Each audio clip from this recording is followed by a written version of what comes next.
fahafenona no nandraisantsika dia fahasoavana anampy fahasoavana. Jaona toko voalohany 5:40. Fotoana mamy andraisanao fampianarana ary anarahanao vavaka délivrance ihany koa eto amin'izao fandarana izao. Iarahanao amin'ny lelan'Andriamanitra apôstôly Matthieu. Tsy mahazo resy ianao.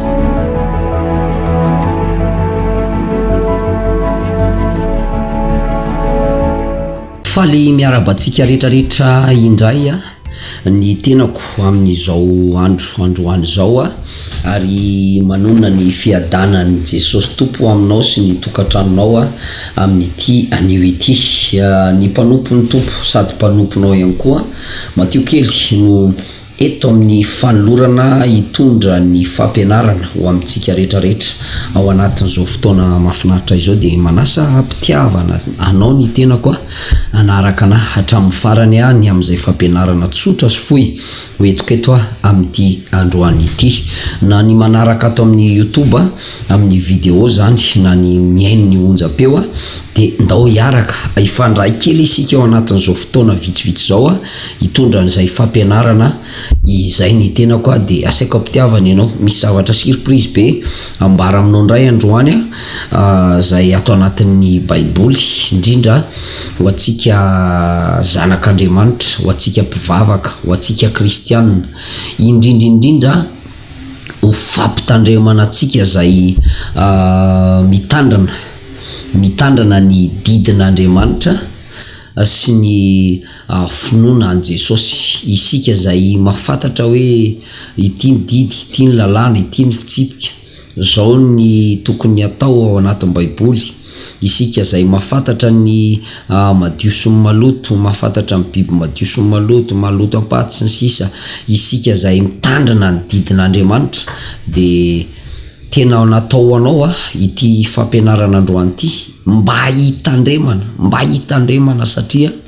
misy zavatra somary manitikitika ny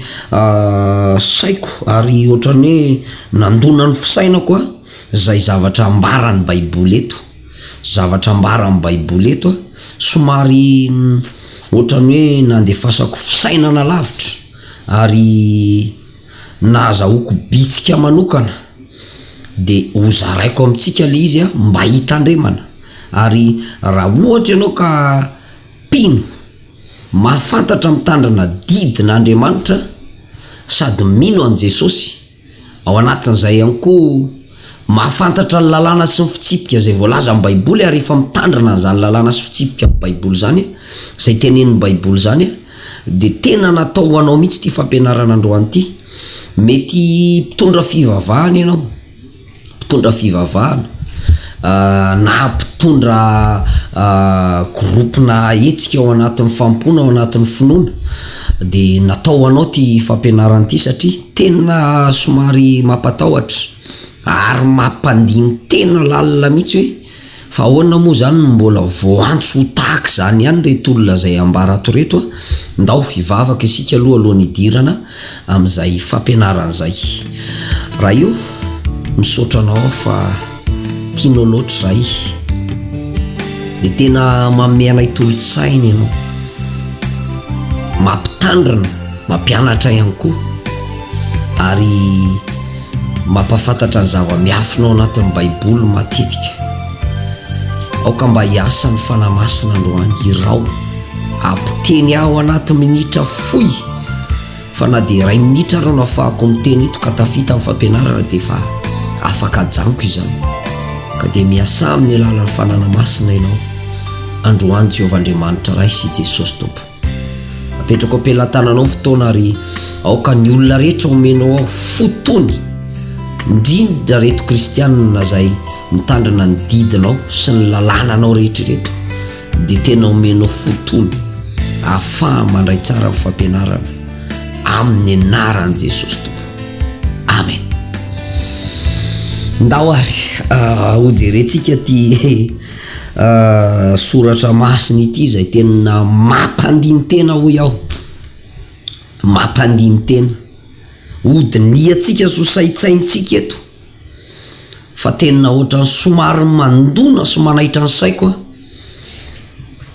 ijery olona zay mitandrina didy folo matandrina didin'Andriamanitra, matandrina ny lalàn'Andriamanitra, mahavoatandrina ny fitsipik'Andriamanitra, mahay manavaka tsara ny madio sy ny maloto ao anatin'ny baiboly, na ny maloto amin'ny fadimbolana, na ny maloto ampaty, na ny karazana biby maloto sy ny biby madio. Hainy reto olona reto no mitandrina azy, hainy reto olona reto no manavaka azy, ary olona nadio avy any anaty kibo. Raha resaka biby madio sy maloto reto olona zay ho resantsika eto reto, kanefany a mbola voantso amin'ny anarana hafa ihany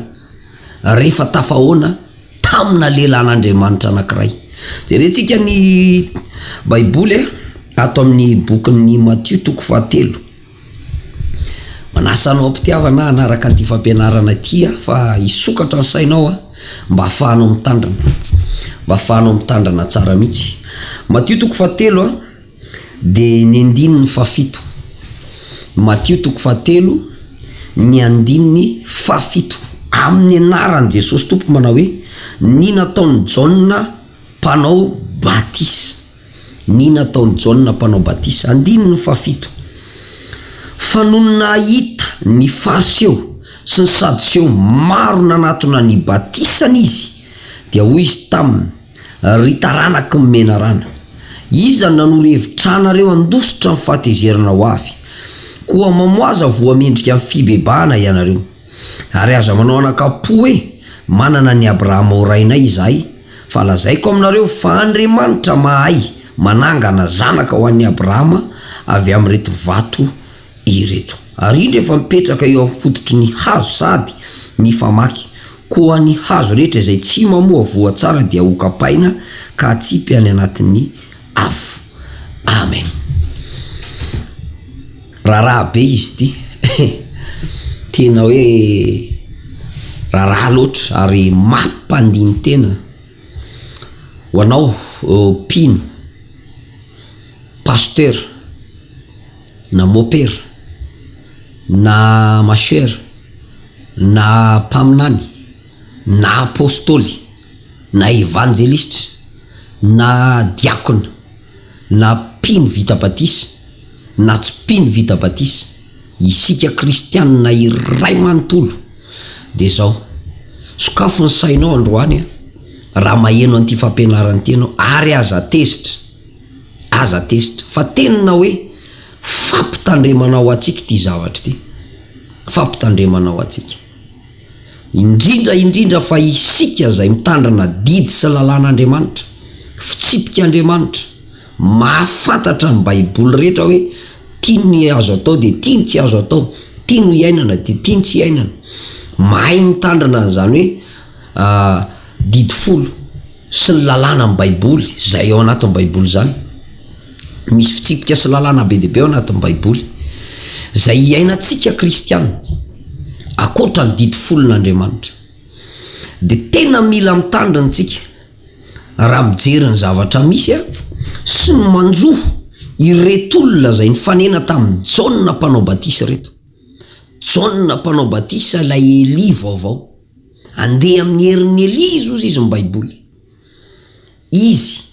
lay mpanamboatra lalana na pelo lalana an Jesosy Kristy, izy lay pelo lalana an Jesosy. I Jaona mpanao batisa io zanaky mpisorona Zakaria. I Zakaria moa zany de sady mpisorona no mpaminany raha ao anatin'ny baiboly, tsy mpisorona fotsiny izy fa sady mpaminany ihany koa izy, ary tsy mpaminany fotsiny izy fa sady tompon'ny fisoronana, zany hoe sady naminany io lehilahin'Andriamanitra io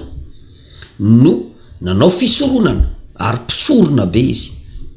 anisan'ny tompon'ny fisoronana goavana atao anatin'ny fampona. Nanana vady izy atao hoe Elizabeta, de tsy niteraka fa taty aoriana rehefa ela de tonga ny faminaniana ny rahana ny anjely, tsy olona no ny rahana ilaza aminy fa anjely mihitsy hoe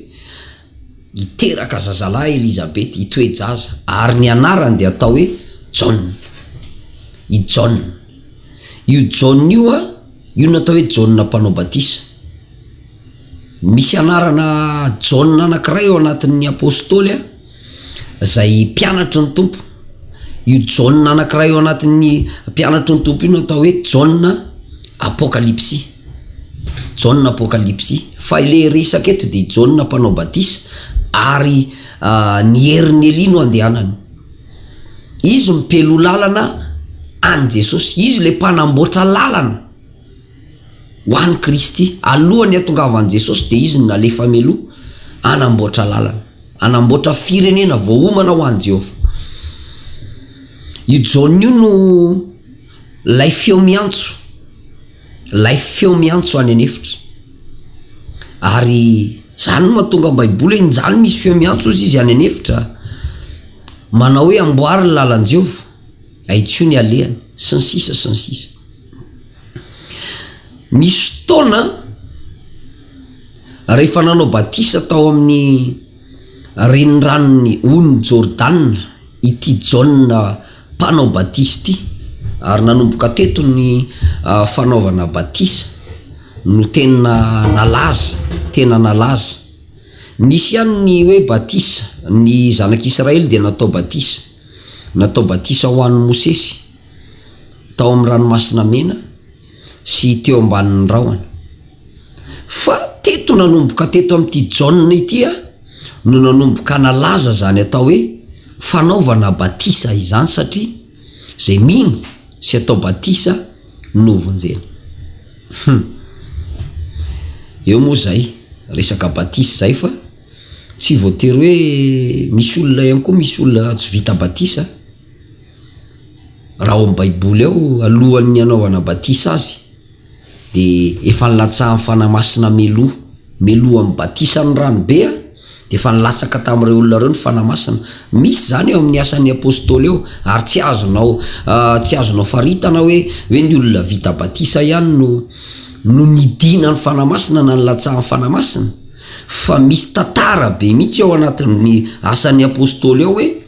nilatsaka ny fanamasina tamin'ireo olona reo nefa mbola tsy vita batisa ny ranobe reo olona reo.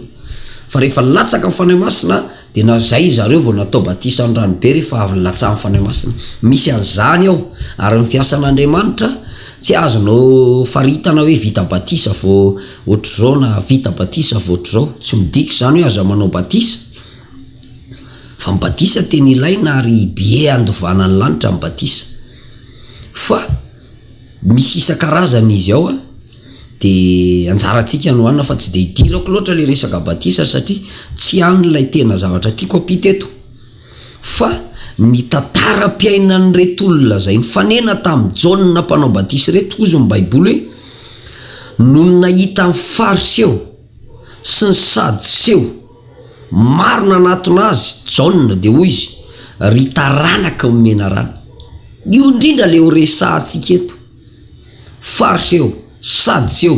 mpanora-dalàna, ray ireo olona ireo no tompon'ny lalàna sy ny didy ary mpampianatra ny lalàna sy ny didy zay nomen'Andriamanitra ny Mosesy mpaminany. Men'Andriamanitra ny Mosesy mpaminany. Reo fariseo, sadiseo, mpanora-dalàna sy ny loolona, ny mpisorona be sy ny mpisorona sy ny sisa sy ny levita, mpampianatra lalàna sy didy reo. Fariseo, sadiseo zany olona tompony zany raha am-piangonana. Ary olona mpitandrana didy folo reo, mpitandrana didy folo, sokafo le saina, mahavoatandrana didy folo reo, mahay mitandrana lalàna reo. Raha vao lalàna ny fahadiovana hainy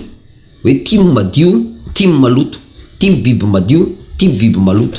Maloto zany olo zany na ny fampianarana momba ny boka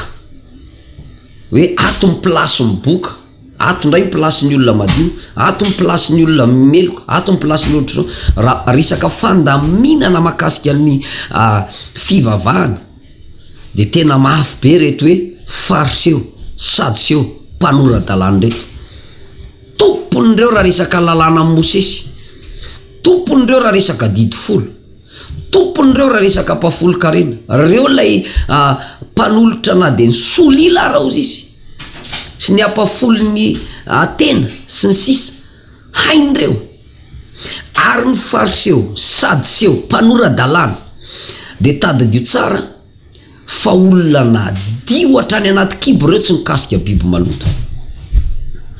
hatrany anaty kibony maman'ireo de efa tsy mikasika biby maloto efa tany anaty kibony maman'ireo de efa nitandrina didy folo mbola tao ambooko reo de efa mitandrina zany atao hoe lalàna zany fitsipika Andriamanitra mahay mifehy tsara ny didy folo reo ary marina ny amin'ny resaka hoe didy folo sy ny biby madio ny biby maloto ny maloto ampaty sy maloto mifadimbolana sy ny sisa hainy zareo ary raha resaka fihetsiketsehana atao anaty fiangonana momba an'izany de tena hainy reto fariseo sady seo mpanora-dalàna reto mpitondra fivavahany reo ary tena hoe nialoko atao ambanin'ny didy sy ny lalàn'Andriamanitra ny fitsipika ny baiboly vita ny fariseo hainy sadiseo hainy mpanora-dalàna tsara tena hoe vitany kanefa ny zavatra misy raha lasianabavy malala de tia na voatandrina zany didy zany ary izy mpitandrina didy folo mpitandrina lalàna fitsipika hainy zany fety ara-baiboly zany hainy zany mitandrina zany lalàna momba ny fahadiovana sy ny falitona ao anaty baiboly zany fa indray andro rehefa nanatona an'ity Jaona mpanao batisa zay manana ny fanahany Eli mpaminany ity lehilahin'Andriamanitra zay voahiraka mpanamboatra lalana ho an'ny tompo ity rehefa nanatona nio reto fariseo sadiseo sy mpanora-dalàna reto zay mpitondra fivavahana mahavoatandrina didy folo mahavoatandrina lalàna makasika amin'ny biby madio sy ny biby maloto mahavoatandrina ny fifezana resaka falitona paty sy ny falitona fadimbolana sy ny sisa mpitondra fivavahana mpamoaka zany mpampianatra ny lalàna sy ny fitsipika ny baiboly rehefa nanatona ny Jaona reo teo amin'ny batisa zay tao amin'io ny Jordana de ozy ny baiboly hoe niny etsony Jaona andreo de taranaky mena rano tsy niteny mihitsy Jaona mpanao batisa hoe ry olo mbo ositry voafidy Jehova ry mpitondra fivavahana malaza tena mididy sy ny lalàna sy ny fitsipika tonga sonareo tsy nanao an'izany Jaona fa ny fanahany Jaona mihitsy no matazana amin'ny mampaminany an Jaona mpanao batisa de tsy hoe Jaona vatany nofo io no matazana ny zava-misy tamin'reto fariseo sy sadiseo mpanora-dalàna zay mpitandrina didy folo mpitandrina lalàna sy fitsipika Andriamanitra reto olona nadio avy any anaty kibo tsy mba nkasika biby maloto avy any anaty kibo olona tsy mba olona mitandrina didy folo avy any anaty kibo reto fariseo sadiseo mpanora-dalàna reto ary taranaky Abrahama fa rehefa nanatona ny Jaona reo de ninetsony Jaona andreo de ozy izy hoe ry taranaky mena rano olona mitandrina didy folo reo mpitandrina lalàna reo mpitandrina fitsipika reo fa maninona mbola voatsony Jaona mpanao batisa ihany hoe taranaky ny mena rano mampandiny tena zany zavatra zany mampandiny tena ho atsika mpivavaka rehetra zay mitandrina ny didin'Andriamanitra sy ny lalàn'Andriamanitra de aoka isaina tsara mihitsy ary anokatra amin'ny fieritreretanao ianao hoe maninona mo reto fariseo sadiseo sy maninona miaramila zay nanatona ny jauna raha nanontany azy hoe inona ny tokony ataonay to izy mamoaza voamendrika fibebahana aza mitoatoa foana sy ny sisa aoka ianina mikaramanareo fa reto fariseo sadiseo mpitondra fivavahana reto mpampianatra ny lalàna sy ny fitsipika ireto kosa naninona no nylazainy hoe taranaky mimena rano reto nefa n'olona mitandrana didy folo reo olona mitandrana ny lalàna sy ny fitsipika sy ny fetin'Andriamanitra reo fa maninona ny voantsony jauna hoe taranaka mimena rano taranaka mimena rano dikan'izay misy olona tena hoe sarotra mampianatra ty fampianarana ty kanefany ampianariko le izy tsy maninona ary tsisy olona namiko mihitsy satria baiboly no ampianariko eto de ho an'ny olona mandalina baiboly de matakatra an'izany hoe olona mitandrana didy folon'Andriamanitra olona mitandrana lalàn'Andriamanitra fitsipika olona tsy mihinana biby maloto olona tsy mafantatra ny resaka maloto sy madio fa maninona mbola voantso ihany hoe taranaka mena rano maninona mbola voantso ihany hoe taranaka mena rano zany hoe misy olona mahavoatandrana didy sy lalàn'Andriamanitra fa kosa mbola taranaka mimena rano eto le mahasarotra n'ity fampianarana ity moko tiako tenenina nefany ty fampianarana ity de tena ho fanairana sy ho fanavotana antsika rehetrarehetra hoe aza mialoka fotsiny hoe mitandrana didy folo zay efa mahiny lalàna amin'ny madio sy maloto sy ny fitsipik'Andriamanitra rehetra mahatandrana fetifito mahatandrana an'izao mahavita an'ity sy ty ao anatin'ny baiboly de ozy tsika hoe tena zanak'Andriamanitra tsika fa misy olona mahavoatandrana an'izany rehetrarehetra zany fa mbola taranaka mimena rano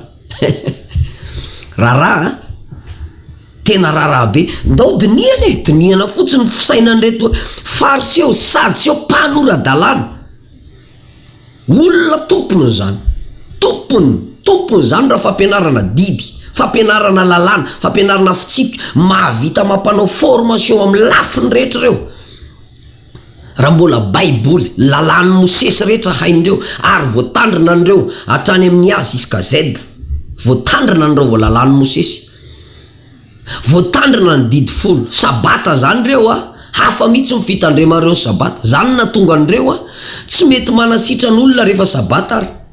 fa zay enemana no iasana sy anaovandraraha ka avy ositranina fa ny andro fafito de andro fitsarana ho an' Jehovah tsy mety manao reo na de anasitra n'olona marary ary jereo zany fomba fitandremany didin'Andriamanitra zany jereo zany fomba fitandremany didin'Andriamanitra zany reo tsy mikasika biby maloto hatrany amin'ny fahazazany vo fatany tsara mihitsy hoe ty biby madio de ty maloto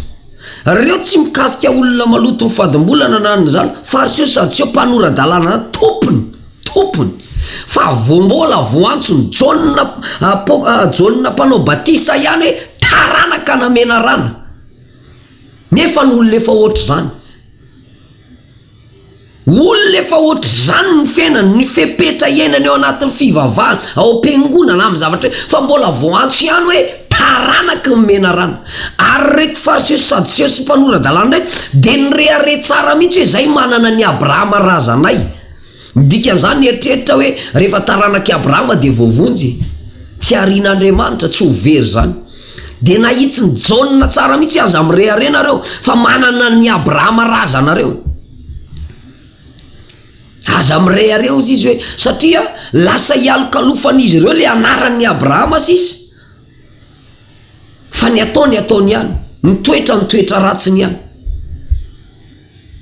nitoetra ny ratsy ihany ina moa le mahatonga azy ho taranaka mimena rano le fiatsaram-belatsy fiatsaram-belatsy fitaka sy lainga sy ny fiatsaram-belatsy izy mampianatra nefa tsy miaina am'le izy fa hafa ny ataony ariam-badika sy ny sisa lay taranaka mena rana na de nitandrina didy tsy fitsipika sy lalàna reto de mbola voantso ihany hoe taranaka mena rana. De io no ananarako tsika mpivavaka rehetra zay mitandrana ny didin'Andriamanitra sy ny lalàn'Andriamanitra, aza mialokaloka fotsiny hoe za mitandrina didy folo, za lalàna rehetra voatandroko, fitsipika rehetra za vita an'ity sy ity amin'ny fampony, de io tsika hoe tena taranaky taranaky Jehovah Andriamanitra ray. Marina za, marina za, fa tadidio fa mafy noho ianao reto mpampianatra ato anatin'ny baiboly fariseo sadiseo sy mpanorandalàna reto, mafy noho ianao. Reo makeny an-tsena zany reo mbola mifono sase ary, satria matahotra voakasikasiky ny olona sy aloto, mbola mifono sase, mbola mitokatokana miavakavaka mihitsy, satria tsy te hitakosina aman'olona fitandremana lay lalàna sy sitrapon'Andriamanitra mba tsy aloto. Fa maninonareo rehefa tena tafahoana tamin'ny Jaune de mbola taza mifanahan'ny Jaune hoe misy mena rana amireo, misy mena rana amireo. Mafy be zany a, tsy Jaune apokalypse, tsy Jaune mpanao batisa akory ny teteny amin'ny vavany fotsiny hoe taranaka mena rano nareo, atsika tsy mifakazo hatramin'izay fa matotsika ohatrany hoe tsy hoe te hiaka halan'ireo olona reo fahatany Jaune, fa de veritsika ho zany io. Fa ny fanahy masina, ny fanan'Andriamanitra, lay fanahy zay mipetraka tena izy tao amin'ny Jaune mpanao batisa, de matazana ny fanahan'ireo hoe ny fanahan'ireo de fa tora ny mena rano, na ny mena rano no manjaka am'ireo. Nefa ny olona mitandrana didy sy lalàna sy fitsipika Andriamanitra, tandrana didy sy lalàna ary fitsipika Andriamanitra. Lay fanahany Jaune mpanao batisa mihitsy matazana an'ilay fariseo sadiseo, ka nahatonga azy hoe taranaka mena rano reto. Mamoaza voamendrika amin'ny fibebahana ozy izy, de nio olona efa mitandrana didy, mitandrana fitsipika, mitandrana lalàna reo, fa mbola sain'ny Jaune mpanao batisa ihany hoe mamoaza voamendrika amin'ny fibebahana, mamoaza voamendrika amin'ny fibebahana, voamendrika amin'ny fibebahana. Nefa n'olona efa mitandrana didy folo, mitandrana lalàna, fitsipika, manao zay mety rehetrarehetra zay voalaza amin'ny baiboly, fa mbola tenenina ihany hoe mamoaza voamendrika amin'ny fibebahana. Dikan'izay na nitandrana didy reo na nitandrana fitsipika sy ny lalàna reo de tsisy voamendrika amin'ny fibebahana tao anatiny, tsisy voamendrika amin'ny fibebahana. Ary io no nahatonga azy voantso, tena voantso hoe taranaka mena rano, satria didy folo tandremana, lalàna tandremana, fitsipika tandremana sy ny sisa ao anaty baiboly, fa ny voa ao anatiny ratsy. Toy izy ny tompo hoe tahaka ny fasana, jereo fa rehefa taty aoriana reo de rehefa maty Jaune nanao ny asany ray ny tompo, de jereo tsara fa lozanareo fariseo sadiseo izy fa manino izy ty, madio ivelany tahaka amin'ny fasana ozy izy ianareo, ety ivelany ozy izy fotsy, milalitra fotsy, fa ao anatiny ozy izy tolapaty. Ary jereo tsara ny fifandonan'i Jesosy sy reo, mialatsiny amin'le tontondry kely fa atsika ko mahay nisy fifandonana na de Jesosy sy reo fariseo sadiseo reo ne eto amin'ny Jaune mpanao batisa reto de efa voasokajy hoe taranaka mena rano, taranaka mena rano. Nefa n'olona mitandrana didy, lalàna, fitsipika Andriamanitra, averimberiko zany satria isika sao de sodoka fotsiny, sao de matoritory fotsiny, mialokaloka fotsiny hoe zay efa mitandrana didy, zay efa mitandrana lalàna, zay efa manao an'ity, ataonay daholo ny fety, amboarinay ty, zay mahay madio, maloto, hainay maloto apaty, hainay maloto mifadim-bolana, fantatray ny lalàna zany, zay miseho rehefa tonga fotoana fanadiova, zay manao an'izao, zay manao an'izao, zay mahay an'izao, hain'ny fariseo sadiseo daholo, hatramin'ny ampafolona solila vitany, apafolo karena vitany, fa mbola voasokajy taranaka mena rana ihany. Rehefa niona tamin'ny tompo reo ao anatin'ny baiboly ao, zay mbola hojerentsika de ahoana izy Jesosy, lozanareo fariseo sadiseo sy ny sisa ozy izy fa tahaka amin'ny fasana milalitra fotsy ozy izy zay fotsy ity velany kanefany a feno taolapaty ao anaty ozy izy io le mena rano io le ao anaty io le voalazany jaunina hoe taranaka mena rano zareo lay taolapaty zay le voalazany tompo zay mihitsy io le voa mendrika io le voa tsy mendrika amin'ny fibebahana zay nananana izy ireo zany hoe didy folo tandremany hainy tsara mihitsy mitandrina an'io tena hoe zao fa saingy ny toetra ratsiny ihany io le voa nandrasana taminy tokony amoa voa mendrika amin'ny fibebahana izy saingy tsy nisy tao na de mitandrina ny didin'Andriamanitra ary izy na de mitandrina ny lalàna ary izy fitsipika sy ny sisa na de hainy ara nitandrina an'izany a de ny voa mendrika amin'ny fibebahana tsy tao anatiny fa voana mena rana ny tao anatiny toetra namena rana ny tao anatiny io no natonga azy voatsara tapoka hoe taranaka mena ranonareo ny toetra mena rana ny tao anatiny nefa nisy mpitandrina lalàna sy didy sy fitsipika Andriamanitra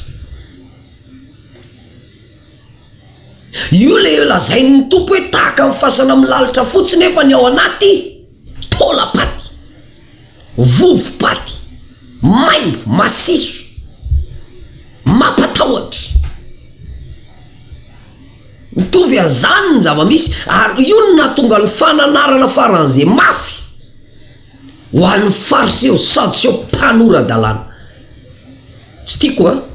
isika misy ho tratran'ity zavatra ity indray andro any ka andiso fanantenana ny fanahanao ianao hoe mba efa nitandrina ny didy sy ny lalàna sy ny fitsipika Andriamanitra ihany alay za nefa de mbola taranaka ny mena rana ihany mbola taranaka ny devoly ihany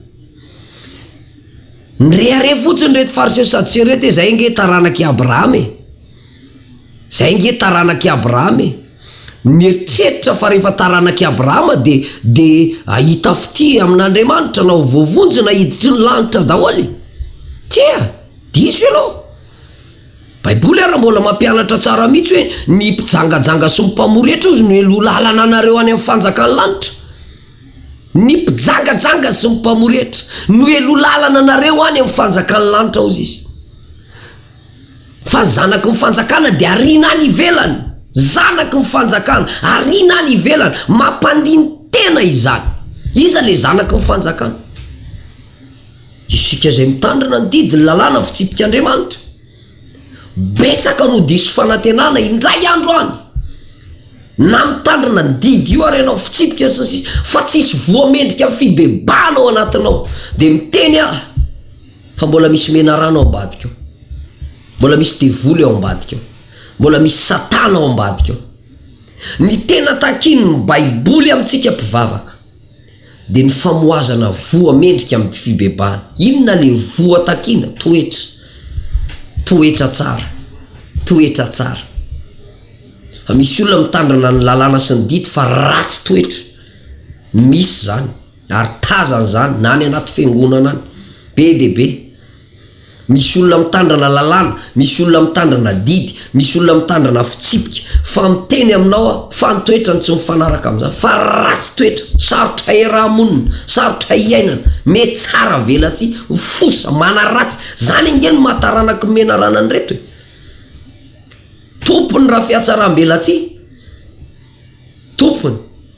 de mbola taranaka mena rana nefa ny olona mitandrina ny didy sy ny lalàn'Andriamanitra mafantatra ary tena miaina ary tena hoe miaina ny hatrany anaty kibole izy de amin'izao fotoana zao be de be kristiana tratran'io mpitondra fivavahana tratran'io zavatra io de betsaka mpastera sy ny mpitondra fivavahana isan-karazany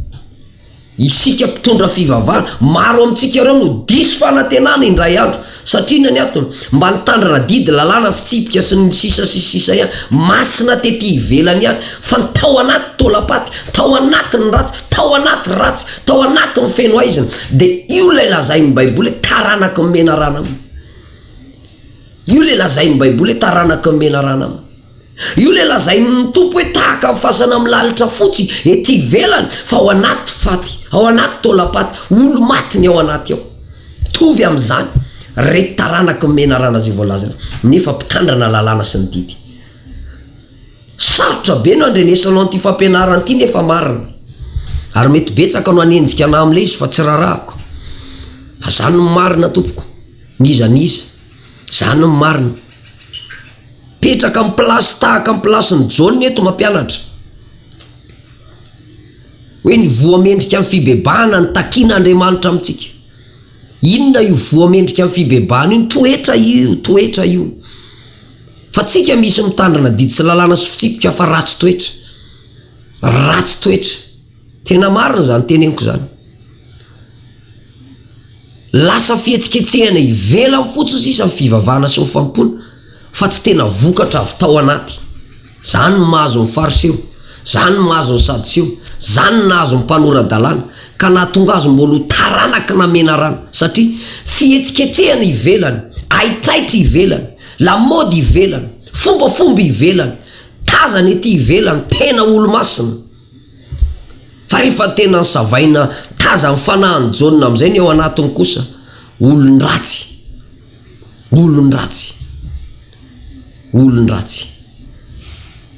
anenina ny olo loatra zany ndray andro any hoe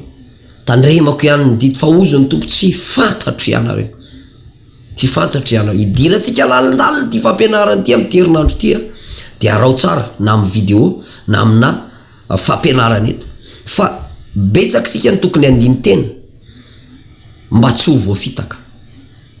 hoe zay nitandrina ny didin'Andriamanitra sy ny lalàn'Andriamanitra sy ny fitsipik'Andriamanitra vitako ny fetifito vitako ny fanadiovana vitako nyzao haiko daholo ny lalàna madio sy maloto za rehefa m de aty de rehefa madio de aty de rehefa anina de manao fanatim-panadiovana manatony na mpisorona ny fitafiko efoatr'zao za mahatandrina zao za mahavita mpafolo-kareny za mahavita vita amin'ny fariseo sy sadiseo daholo no vitanao ary mbola lavitra noho izany ny zareo fa saingy mbola voantso hoe taranaka mena rano inona na taranaka mena ranareo toetra tao anatiny tsisy voamendrika amin'ny fibebahana sarotra be mihaino le fampianarana kanefa kosa zany no marina hivavaka isika tompo sotranao afa menao fasahina mpianatra ikeko fa madilo ny sofiny olona mihaino an'izao fampianarana mahitsy zao ary sarotra amin'ny olona zay te hanambony tena sy te hanao ny tenan'olo lehibe sy ambony ao anatin'ny fampona sy ny fivavahana ny mandray ty fampianarana nataoko ity kanefa kosa sambatra ny olona zay mandray azy ka andiny tena satria voaro izy tsy ho any amin'ny fahaverezana voninahitra dia ho anao noho ny fahasahiana omenao aho fa na dia mafy aza ny mampianatra anazy tia dia reko hoe miasa ianao no hiasa amin'izay rehetra mihaino sy manaraka ny fandarana dia omeo any fahasahiana hitory ny teninao amin'ny fahamarinana tsy atao atrolona nizaniza satria izay maha-apôstôly tahaka nataonao tamin'ny mpianatra fahiny hoe omeo anay ozy izy ny fahasahiana hitory ny teninao mba ny famantarana sy fahagagana amin'ny anaranao Jesosy dia ho ataonao amiko tokoa izany ary mpanaraka ny fandarana dia hita fiovana amin'ny anaran'i Kristy be voninahitra amen. Eny tompoko makasitraka anao ny tenako Matio kely niaraka taminao tao anatin'izay fotoana fohifohy ny anarantsika izay raha pitsondray ny manaraka dia aza dino ny miabone ny fampianarana ato anatin'ny YouTube antsika ato dia samy manaraka izay daholo sokafo fotsiny hoe apôstôly Matio dia hitanao daholo fampianarana rehetra na hoe Fabiola d'amour dia hitanao daholo ihany koa fampianarana rehetra amin'ny vidéo izany miraso antsika rehetra ary dia tahin'Andriamanitra dia aloha tompoko.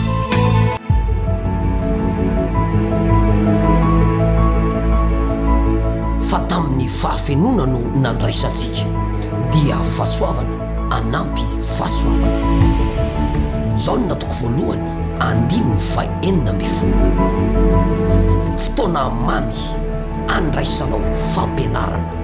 ary anarahanao vavaka délivrance ihany koa eto amin'izao fandarana izao iarahanao amin'ny lelan'Andriamanitra apôstôly Matio tsy mahazo resy ianao.